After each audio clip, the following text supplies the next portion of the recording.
I have gotten so many perspectives where people think that Duhaai is not just about coming out of a toxic relationship, coming out of any situation where you feel like you're stuck. Things become very difficult for you to move, where people in a world where naive and innocence is literally killed and walked over. So there comes a transition where you need to toughen up and literally just move on and just live the way the things are happening.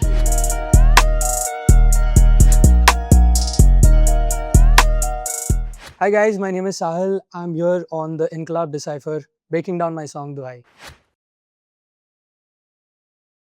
The song basically just started with a concept where I wanted to talk about a toxic relationship, just trying to exit out of it. The whole song speaks about, just pursuing that. It's a faryad, it's a cry out for help, just making your way out. It can be anything else. It's not just about a relationship, but if you're in a situation where you feel like you're stuck, you're not being able to get out of it, the song really speaks about that. दिल पे ऐसी चोट लगी है तू मिला ना मिली तन्हाई तू गया ऐसे जैसे कि ना रही कोई परछाई. So here I'm really trying to say that when someone says chot, I feel like it sounds very less impactful, but I feel like the way I try to put it in the song, I wanted to make it sound like it's something which comes with a lot of impact. When the person left, they took away the tanhai as well. And I feel like I really don't look at the word tanhai in a very negative format. I look at it in a very positive way where people can just be by themselves alone. But as the person left, I was not being able to be myself. I sort of lost a part of me with that relationship. When there are good days, there's your people around you, and you can only see a shadow when it's in the light. You can't really see the shadow when it's in the dark. So when you're at your worst, that person is not around you. So that's what I really wanted to say out of those two lines. And then we come into the hook. सजना तू मुझको जुदाई दे दे मेरी जिंदड़ी दी सारी तू रिहाई दे दे अब ना सीने से लगाना मुझे दिल से भुला देना मुझको फना देना ऐसी सजा देना सजना तू मुझको जुदाई दे दे मेरी जिंदड़ी दी सारी तू रिहाई दे दे अब ना सीने से लगाना मुझे दिल से भुला देना मुझको फना देना ऐसी सजा देना. It's just a call out for help where I am trying to call it quits and just coming to that realization where things are not working out the way it should have. I really need that thing where I just want to be detached from this relationship. अब ना सीने से लगाना मुझे दिल से भुला देना मुझको फना देना ऐसी सजा देना, which means post destruction there's no comfort. I don't want that comfort. Whatever that has happened, or post that, please don't come back and bring those memories or those times back. It's just so I don't want to go into that trap again. So that's the hook. माना कि हम बड़े मासूम थे इश्क की आग में खुद को जला बैठे माना कि हम बड़े महफूज थे हुस्न के खेल में खुद को गवा बैठे. I lost some sort of that innocence that I had in this relationship, just going for this one person. Somehow, I got so infatuated by the exterior of the person that I forgot to see what's on the inside. So that's the reason why I say, "Husn ke khel mein khud ko gawa baithe." So because of that, I lost a piece of me in that.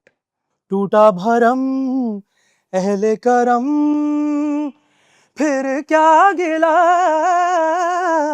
So in that line, I really mean that I've seen all of this, and now it's the time for the conclusion. सारे भरम टूट गए हैं, सारा जो भी whatever the ehle karams were, I saw that, and post that I think I might not regret this so much, because everybody needs to move forward, learn whatever that has happened and not try to repeat it again. But also, in if you listen to the whole song, there's this sense of agony that I really wanted to bring in with my vocal performance as well. I really wanted to showcase that feeling where you could really visualize what I'm really trying to say. In that, when I do that harkat at the bridge, "फिर क्या गिला?" So that harkat is something that I felt like it's really sounding like a cry for help. That is what the sense of Duhaai is for me. And I was glad that because of that one little thing, I was being able to really understand what's the sort of vocal performance that I needed on the whole song altogether. And then we go on to the chorus again, and then post that we have the outro. तुमने भी मंजर देखा है, हर ख्वाब की तबाही का मैंने लिख दी है दुहाई,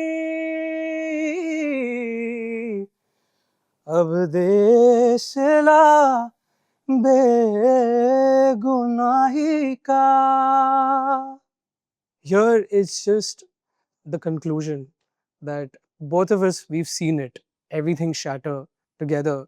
Now I just want your permission to leave. I just want to go post this. That whole outro summarizes the song Duhai.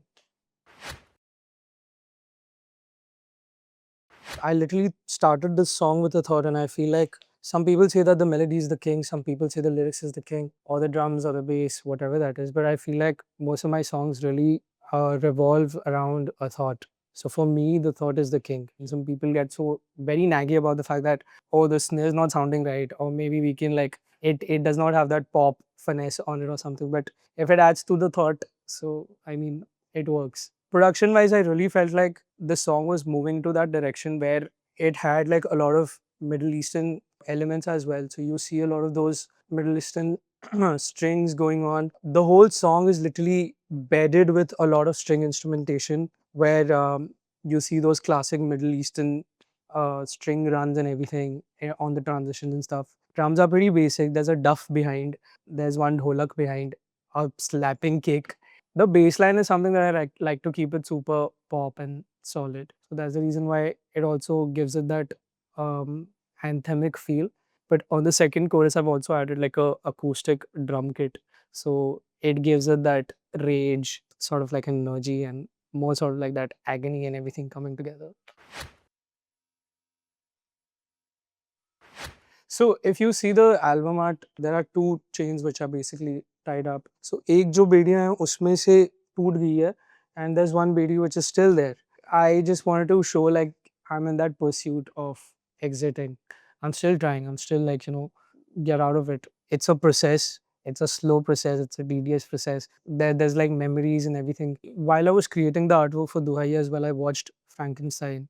And I love the fact that the main protagonist in it, who made Frankenstein, he wears this one maroon thing. Like in all of his outfits, he has this one maroon glove, or like somewhere in the frame there's maroon going on. I love that continuity. And in the artwork as well, you'd see like a watch tower. And I think by the end of it, where Frankenstein was, I don't know if it's the watchtower or a castle where the guy was kept under the basement with the chains and shackles tied, but the place was put on fire. So that imagery really came through that, where Frankenstein was stuck with the shackles on, and he's trying to like escape that fire. If you'd see the artwork, you could see that resemblance where I picked it from.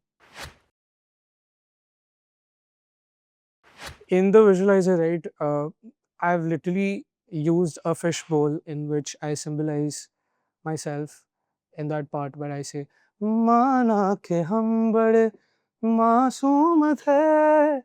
In that part, I really wanted something that is extremely naive and something that can really pull off that sort of a visual in my mind. And by the end of it, you'd see the fishbowl literally goes black because you lost that naiveness or that innocence post whatever happened post destruction. So that is something that I really wanted to um, represent. In the visualizer, you can also see that I'm sitting in a box, which is like a 4x4 box.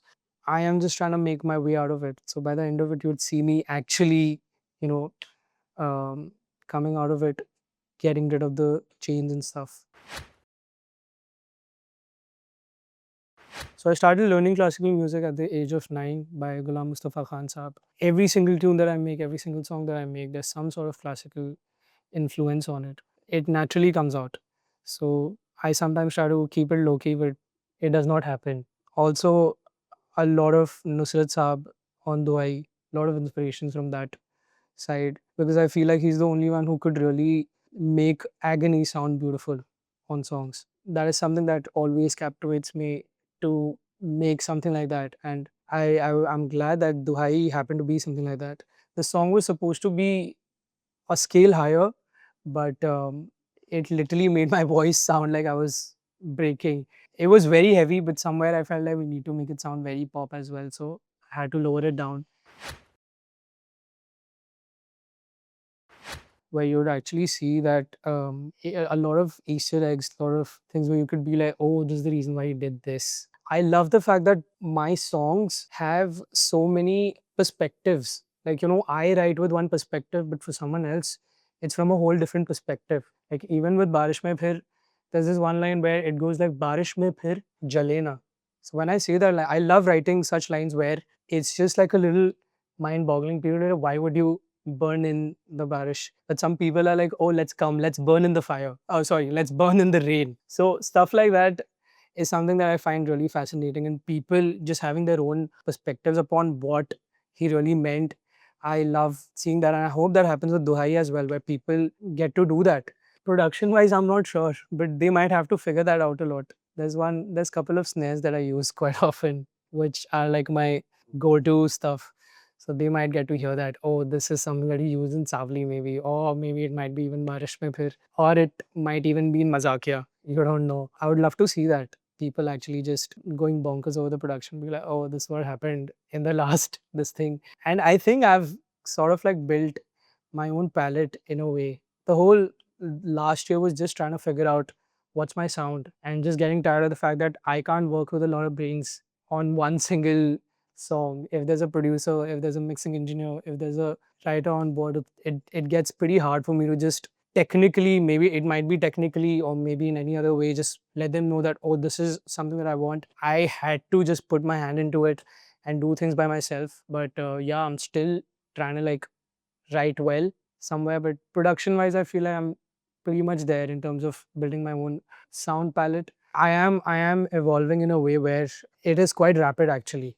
Day by day, it's just exploring new things, new sounds, and whatever that makes sense or that clicks, I'll try to like definitely incorporate in my production. But for now, I feel like somewhere the palette is pretty much sort of like almost done. I'm just trying to like make a lot of music, trying to figure out what's the sound like and post what happened.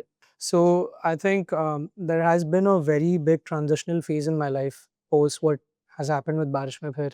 Just trying to learn, trying to like understand things. So a lot of learning, a lot of experimenting, and a lot of crazy new music for sure.